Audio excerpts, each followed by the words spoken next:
कोतवाल dentofacial cosmetic centre. आज pollution के चलते गंजेपन से मायूस चेहरे की खूबसूरती और कई तरह के दांतों की समस्याओं को लेकर हजारों रुपए खर्च करके भी सही इलाज हासिल नहीं होने वाले ना उम्मीद लोगों के लिए उम्मीद की किरण, कोतवाल डेंटल कॉस्मेटिक सेंटर। आप एक बार यहाँ विजिट करके माहिर स्पेशलिस्ट और तजुर्बाकार national awardee doctor Imtiaz Ahmed, doctor SM Qazi, doctor Hina Imtiaz से अपने डेंटल, स्किन और हेयर से जुड़े प्रॉब्लम्स को दूर करके जिंदगी को हसीन बना सकते हैं। इनका पता Roshan complex opposite BSNL office, MG road, Bijapur.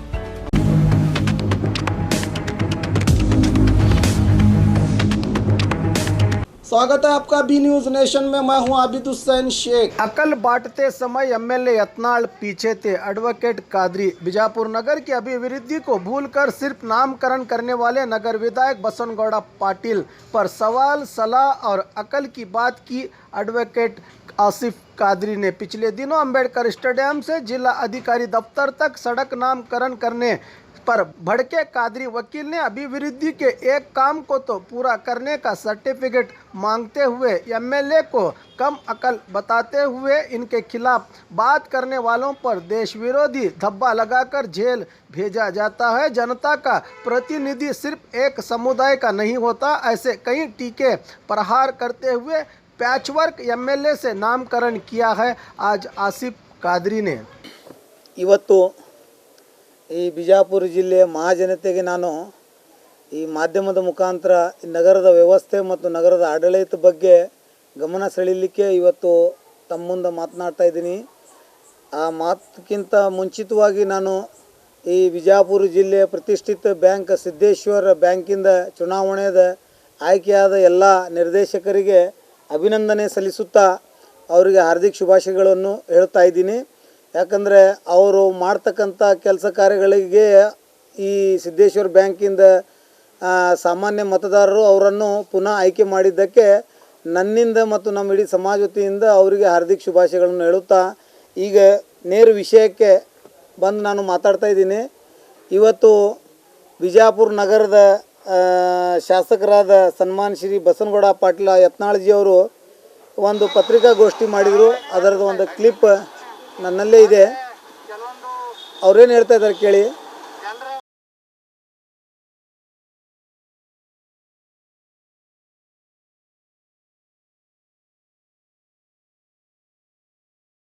ಇಲ್ಲಿ ಕವಿ ಮಾಡೋ ಕಡೆ ಇದು ಮಾಡೋ ಸಮಾಜ ಅವ್ರಿಗೆಲ್ಲರಿಗೂ ಪ್ರಾಮಾಣಿಕವಾಗಿ ಅಲ್ಪಸಂಖ್ಯಾತ ಇಲಾಖೆಯಿಂದ ಏನು ಸ್ಕೀಮ್ ಬರ್ತಾವೆ ನಮ್ಮ ಕಚೇರಿಗೆ MLA ಕಚೇರಿಗೆ ನೀವು ಬಂದು ಏನೇನು ಸ್ಕೀಮ್ ಅದಾವು, ಯಾವ್ಯಾವ ನೀವು ಅದರಲ್ಲಿ ಅರ್ಹತೆ ಇದೆ ಅಂತ ನೀವು ನಗರ ಶಾಸಕರು ಇವತ್ತು ಒಂದು ರಸ್ತೆ ಉದ್ಘಾಟನೆ ಮಾಡಿ ಆ ರಸ್ತೆದ ಈ ಮಾಧ್ಯಮದ ಮುಖಾಂತರ ನನಗೆ ಗೊತ್ತಾಯಿತು ನಮ್ಮ ನಗರ ಶಾಸಕರು ಇವತ್ತು ಒಂದು ರಸ್ತೆ ಮಾರ್ಗವನ್ನು ನಾಮಕರಣ ಮಾಡಿದ್ದಾರೆ ಅಂಥೇಳಿ। ಇದನ್ನು ನೋಡಿ ನನಗೆ ಆತ್ಮೀಯ ನಮ್ಮ ಎಲ್ಲ ಬಿಜಾಪುರ ನಗರದ ಮಹಾಜನತೆಗೆ ವಿನಂತಿಸಿಕೊಳ್ಳುವುದೇನೆಂದರೆ, ನಾನು ಕಮೆಂಟ್ಸ್ ಮಾಡ್ತಾಯಿದ್ದೀನಿ, ನಾನು ಯತ್ನಾಳ್ ಗೌಡ್ರಿಗೆ ಅಲಿಗೇಷನ್ ಮಾಡ್ತಾಯಿದ್ದೀನಿ ಅನ್ನೋಂಥದ್ದು ಒಂದು ಪ್ರವೃತ್ತಿಯನ್ನು ತಲೆದಿಂದ ತೆಗೆದಾಕಿ ನಾನು ಯಾವ ವಿಷಯಕ್ಕಾಗಿ ಮಾತಾಡ್ತಾ ಇದ್ದೀನಿ, ಅವರಿಗೆ ನಾವು ಯಾಕೆ ಟೀಕೆ ಪ್ರಹಾರ ಮಾಡ್ತಾಯಿದ್ದೀನಿ ಅದನ್ನು ವಿಚಾರ ಮಾಡ್ಕೋಬೇಕು ಅಂತ ನಾನು ಈ ಬಿಜಾಪುರ ಮಹಾಜನತೆಗೆ ಕೇಳ್ಕೊಳ್ತಾ ಇದ್ದೀನಿ। ಇವತ್ತು ನೋಡ್ರಿ, ಬಿಜಾಪುರ ಜಿಲ್ಲೆಯ ಶಾಸಕರದ ಪರಿಸ್ಥಿತಿ ಏನಾಗಿಬಿಟ್ಟಿದೆ ಅಂತಂದ್ರೆ ಪ್ಯಾಚ್ವರ್ಕ್ MLA ಆಗಿದ್ದಾರೆ।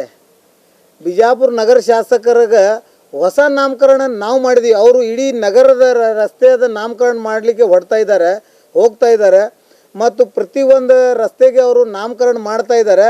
ಇವತ್ತು ಬಿಜಾಪುರ ಜಿಲ್ಲೆಯ ಮಹಾಜನತೆ ಅವರಿಗೆ ಒಂದು ಹೊಸ ನಾಮಕರಣ ಮಾಡ್ಯಾರ, ಅವರಿಗೆ ನಗರ ಶಾಸಕರ ಜೊತೆಗೆ ಪ್ಯಾಚ್ವರ್ಕ್ MLA ಅನ್ನುವಂಥದ್ದು ಅವರಿಗೆ ಇವತ್ತು ನಾವು ನಾಮಕರಣ ಮಾಡಿದ್ದೀವಿ। ಯಾಕೆ ಮಾಡಿದ್ದೀವಿ ಅಂತಂದರೆ ಅದರಲ್ಲೇನೂ ಹಿನ್ನೆಲೆ ಇದೆ। ಯಾವ ಬಿಜಾಪುರ ನಗರ ಶಾಸಕರು ಶ್ರೀ ಬಸನಗೌಡ ಪಾಟೀಲ್ ಯತ್ನಾಳ್ ಅವರು ಆಯ್ಕೆಯಾಗಿದ್ದಾರೆ, ಆ ದಿವಸದಿಂದ ಇವತ್ತಿನವರೆಗೆ ಕೇವಲ ಬರೀ ಓಪನಿಂಗ್ ಮಾಡ್ತಾ ಇದ್ದಾರೆ, ಕಂಪ್ಲೀಷನ್ ಸರ್ಟಿಫಿಕೇಟ್ ಅವರು ಎಂದು ಪಡ್ಕೊಂಡಿದ್ದು ನಮಗೆ ಯಾವ ಜನತೆಗೆ ತೋರಿಸಿಲ್ಲ।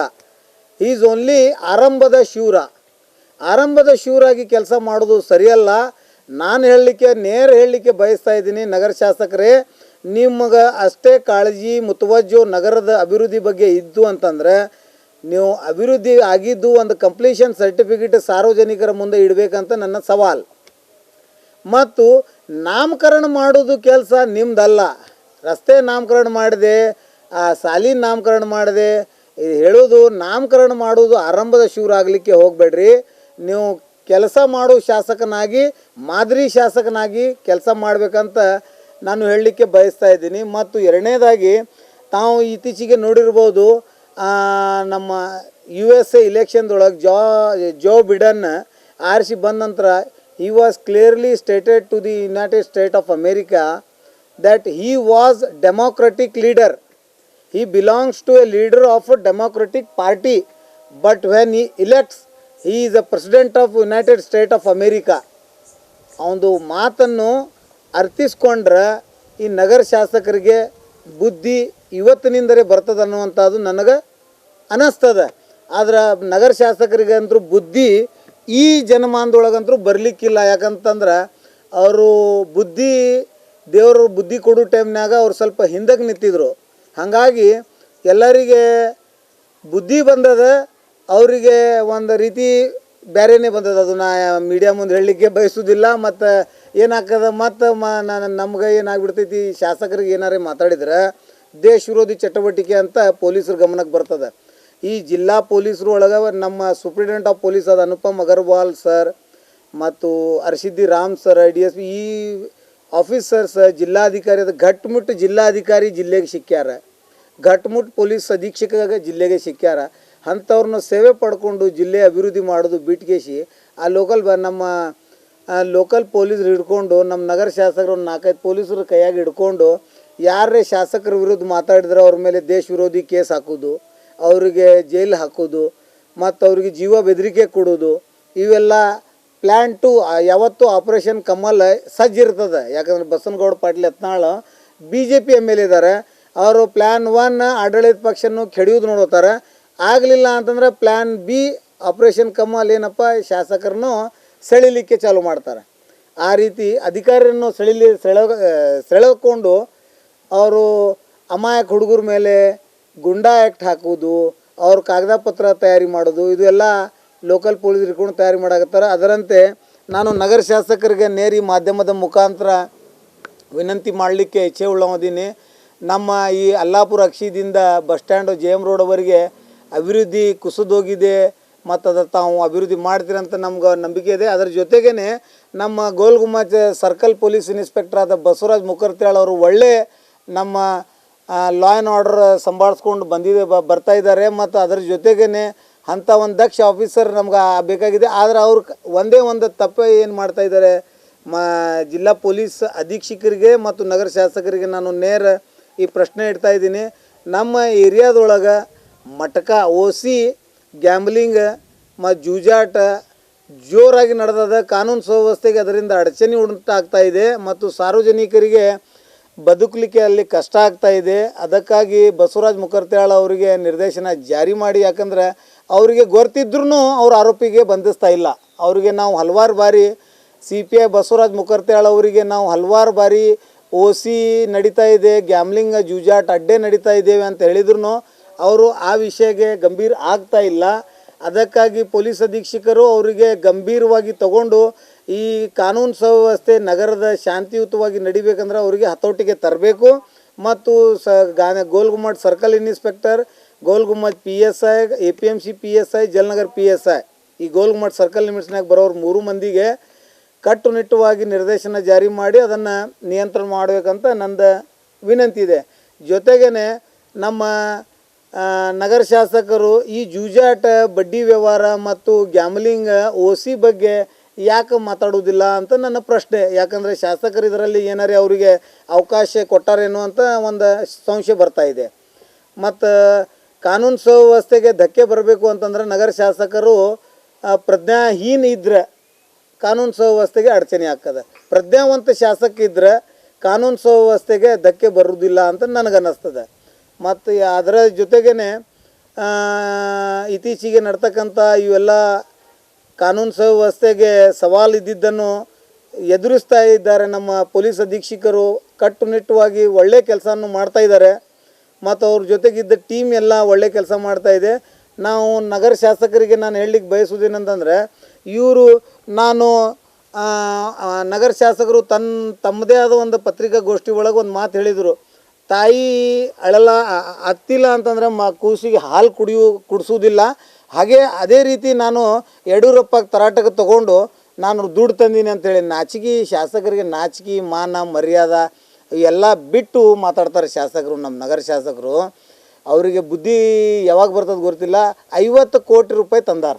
ಅದನ್ನು ಗೌರ್ಮೆಂಟ್ ಆಫ್ ಕರ್ನಾಟಕ 10 ಮಹಾನಗರ ಪಾಲಿಕೆಗೆ ಸಮಾನ ದುಡ್ಡು ಹಂಚಿಕೆ ಮಾಡ್ಯಾರ. ಇವರು ಅತ್ತಿದ್ದು ಎಲ್ಲೇ, ತಾಯಿ ಕೇಳಿದ್ದು ಎಲ್ಲೇ, ಇದು ಯಕ್ಷ ಪ್ರಶ್ನೆ ಅದ ಶಾಸಕರಿಗೆ. ಯಾವ ತಾಯಿ ಮುಂದೆ ಇವ್ರು ಹತ್ತಿದ್ರು, ಯಾವ ತಾಯಿ ಇವರಿಗೆ 50 ಕೋಟಿ ರೂಪಾಯಿ ಕೊಟ್ಟರು? ಯಡಿಯೂರಪ್ಪನವ್ರಂತೂ ತಂದೆಯವರು ಅದಾರ ಈ ರಾಜ್ಯಕ್ಕೆ. ಮತ್ತು ಯಡಿಯೂರಪ್ಪನವರು ಕೊಟ್ಟಿದ್ದು 50 ಕೋಟಿ ರೂಪಾಯಿ ಮಹಾನಗರ ಪಾಲಿಕೆಗೆ ಕೊಟ್ಟಾರ. ನೇರ MLA ಫಂಡ್ನ್ಯಾಗ ಕೊಟ್ಟಿಲ್ಲ. ಇವ್ರು ಸುಮ್ಮನೆ ಯಾರದರೆ ಮದುವೆದಾಗ ನಿಂತು ಮದುವೆ ಮಾಡ್ಕೋತೀನಿ ಅಂಥೇಳಿ ಬೆನ್ನ ಬಡ್ಸ್ಕೊಂಡ್ರೆ ಶಾಸಕರ, ನಾವಂತರೂ ಸಾಲಿ ಕಲ್ತು ಡಬಲ್ ಡಿಗ್ರಿ ತೊಗೊಂಡವ್ರು ಅದೀವು. ನೀವು ಎಷ್ಟು ಸಾಲಿ ಕಲ್ತೀರಿ ನಮ್ಗಂತೂ ಗೊತ್ತಿಲ್ಲ. ನಿಮ್ಮ ಪ್ರಮಾಣ ಪತ್ರ ನಾವು ತೊಗೊಂಡಿಲ್ಲ, ನೋಡಿಲ್ಲ. ಹಾಗಾಗಿ ನಿಮ್ಗೆ ಬಜೆಟ್ ಯಾವುದು, ಅದರದ ಇಂಡೆಂಟ್ ಯಾವುದು, ಅದರದ ಹೆಡ್ ಆಫ್ ಅಕೌಂಟ್ ಯಾವುದು ಅನ್ನೋದು ನಿಮ್ಗೆ ಗೊತ್ತಿರಲಿಕ್ಕಿಲ್ಲ. ಅದಕ್ಕಾಗಿ ನೀವು ಒಂದು ಒಳ್ಳೆಯ ಕಾಲೇಜನ್ನು ತಯಾರು ಮಾಡಿದಿರಿ. ಅದು ನಾ ಹಿಂದೆ ಪ್ರೆಸ್ ಮೀಟ್ನಾಗೂ ತಮ್ಗೆ ಹೇಳಿದ್ದೀನಿ. ನಮ್ಮ ನಗರ ಶಾಸಕರು ಸಾಲಿ ಕಟ್ಟಡ ಮಾಡಲಿಕ್ಕೆ ಯಶಸ್ವಿ ಆಗಿದ್ದಾರೆ, ಆದರೆ ಸಾಲಿ ಕಲೀಲಿಕ್ಕೆ ವಿಫಲ ಆಗಿದ್ದಾರೆ. ಇಷ್ಟೇ ವ್ಯತ್ಯಾಸ. ಮತ್ತು ಇನ್ನೊಂದೇನಿದೆ ಅಂತಂದ್ರೆ, ಮಹಾನಗರ ಪಾಲಿಕೆಯಿಂದ ಬಂದಿರೋದು ಫಂಡ ನಿಮ್ಗೆ ಶಾಸಕರಿಗೆ ಏನು ಗೊತ್ತು, ಸಂಬಂಧ ಏನು ಅಂತ ನನ್ನ ಪ್ರಶ್ನೆ. ನೀವು ಒಂದು ವೇಳೆ ಅದೇ ರೀತಿ ಈ ಬಿಜಾಪುರ ಮಹಾಜನತೆಗೆ ಹಿಂದೂ ಮುಸ್ಲಿಂ ಸಿಖ್ ಇಸಾಯಿ ಅಂತ ಡಿಸ್ಟಿಂಗ್ವಿಷ್ ಮಾಡಬೇಡ್ರಿ. ನಾನು ಮಹಾಜನತೆಗೆ ವಿನಂತಿ ಮಾಡೋದು, ನಾನು ಹೇಳ್ತಾ ಇರೋದು ಮಾತನ್ನು ಗಂಭೀರತೆಯನ್ನು ಅರ್ಥಿಸ್ಕೊಳ್ಳಿ. ಅಭಿವೃದ್ಧಿ ಬೇಕಾಗಿದೆ ನಮ್ಗೆ. ಶಾಸಕ ಬಸನಗೌಡರು ಅದಾರೋ, ಶಾಸಕ ಅಪ್ಪು ಪಟ್ಟಣ್ ಶೆಟ್ಟಿ ಆಗ್ತಾರೋ, ಶಾಸಕ ಮಕ್ಬೂಲ್ ಬಾಗ್ವಾನ್ ಆಗಿದ್ದಾರೋ, ಶಾಸಕ ಹಮೀದ್ ಮುಷ್ರಿಫ್ ಆಗ್ತಾರೋ ಅನ್ನೋದು ನಮ್ಗೆ ಬೇಕಾಗಿಲ್ಲ. ನಾನು ಒಬ್ಬ ಬಿಜಾಪುರ ನಗರದ ನಾಗರಿಕನಾಗಿ, ಒಬ್ಬ ಮತದಾರನಾಗಿ ನಾನು ಬೇಡ್ಕೊಳ್ಳೋದೇನಂತಂದರೆ, ನೀವೇ 50 ವರ್ಷ ಶಾಸಕರಾಗ್ರಿ, ಆದರೆ ಈ ಬಿಜಾಪುರ ಹದ್ದಿ ಎಲ್ಲಿ ಬರ್ತದೆ, ಮತಕ್ಷೇತ್ರದ ಹದ್ದಿ ಪೂರ್ವ ಪಶ್ಚಿಮ ಉತ್ತರ ದಕ್ಷಿಣ ನಂದನ ಹೊರ ಮಾಡಿರಿ, ನಾವು ನಿಮ್ಮ ಬೆಂಬಲಕ್ಕೆ ನಿಂದಿರ್ತೀವಿ ಅಂತ ಹೇಳಿ ನಾನು 2 ಮಾತು ಮುಗಿಸ್ತೀನಿ. और खबरों के लिए देखते रहिए बी न्यूज नेशन. ವಿಜಯಪುರ ನಗರದಲ್ಲಿ ಸ್ಟೈಲಿಶ್ ಬಟ್ಟೆಗಳಿಗೆ ಹೆಸರುವಾಸಿಯಾದ ಮೆಟಲಿಕ್ಸ್ ಶೋರೂಮ್ನಲ್ಲಿ ದೀಪಾವಳಿ ಹಬ್ಬಕ್ಕೆ ಧಮಾಕ ಆಫರ್. ದೀಪಾವಳಿಯ ಹಬ್ಬದ ಎಲ್ಲರ ಬಟ್ಟೆ ಖರೀದಿಗೆ ಮೆಟಲಿಕ್ಸ್ ಶೋರೂಮ್ಗೆ ಬನ್ನಿ. ಎಲ್ಲರಿಗೂ ಸ್ಪೆಷಲ್ ಆಫರ್ ಜೊತೆಗೆ ಎಲ್ಲರ ಅಟ್ರಾಕ್ಷನ್ ಪಡೆಯುವಂತಹ ಸ್ಟೈಲಿಶ್ ಬಟ್ಟೆಗಳು ನಿಮಗೆ ಒಂದೇ ಕಡೆ ದೊರೆಯುವುದು, ಅದುವೇ ಮೆಟಲಿಕ್ಸ್ ಶೋರೂಮ್. ಎಲ್ಲ ಮಾದರಿಯ ಪುರುಷರ ಬಟ್ಟೆಗಳಿಗೆ ದೀಪಾವಳಿ ಹಬ್ಬಕ್ಕಾಗಿ 25% ನಷ್ಟು ಧಮಾಕ ಆಫರ್. ಇಲ್ಲಿ ನವೀನ ಮಾದರಿಯ shirt, T shirt, jeans pant, formal shirt, stylish kurta, ಇನ್ನು ಹಲವಾರು ನ್ಯೂ ಟ್ರೆಂಡ್ ಬಟ್ಟೆಗಳಿಗೆ 25% ರಷ್ಟು ಧಮಾಕ ಆಫರ್. ಇನ್ನು ಮುದ್ದು ಮಕ್ಕಳ ಮನಸೂರೆಗೊಳ್ಳುವಂತಹ ಹಾಗೂ ಸುಂದರ ಮಹಿಳೆಯರ ಅಂದ ಹೆಚ್ಚಿಸುವ ಬಟ್ಟೆಗಳ ಮೇಲೆ 50% ರಷ್ಟು ಧಮಾಕ ಆಫರ್ ಇದೆ. ಇನ್ನು ಮೆಟಲಿಕ್ಸ್ ನಲ್ಲಿ ಮಹಿಳೆಯರಿಗಾಗಿ churidar, Anarkali, Indian kurta, western kurta, fashionable tops, jeans ಈ ಎಲ್ಲ ಬಟ್ಟೆಗಳ ಮೇಲೆ 50% ರಷ್ಟು ಆಫರ್. ಈ ಆಫರ್ಗಳು ಸೀಮಿತ ಅವಧಿಯವರೆಗೆ ಲಭ್ಯವಿದ್ದು, ಈ ಆಫರ್ನ ಪ್ರಯೋಜನವನ್ನು ಪಡೆದುಕೊಳ್ಳಲು ಕೂಡಲೇ ಭೇಟಿ ನೀಡಿ ಮೆಟಲಿಕ್ಸ್ ಶೋರೂಮ್ಗೆ. ಹೆಚ್ಚಿನ ಮಾಹಿತಿಗಾಗಿ ಸಂಪರ್ಕಿಸಿ 9916068382. ಸ್ಥಳ Metaliks stylish wear men's, women's ಹಾಗೂ ಕಿಡ್ಸ್, BLD ರಸ್ತೆ, SS ಕಾಂಪ್ಲೆಕ್ಸ್ ಎದುರಿಗಿನ ಅಕ್ಕ ಮಹಾದೇವಿಯ ಕ್ರಾಸ್ ರಸ್ತೆಯ ಗಂಜ್ ಪಕ್ಕದಲ್ಲಿ, ವಿಜಯಪುರ.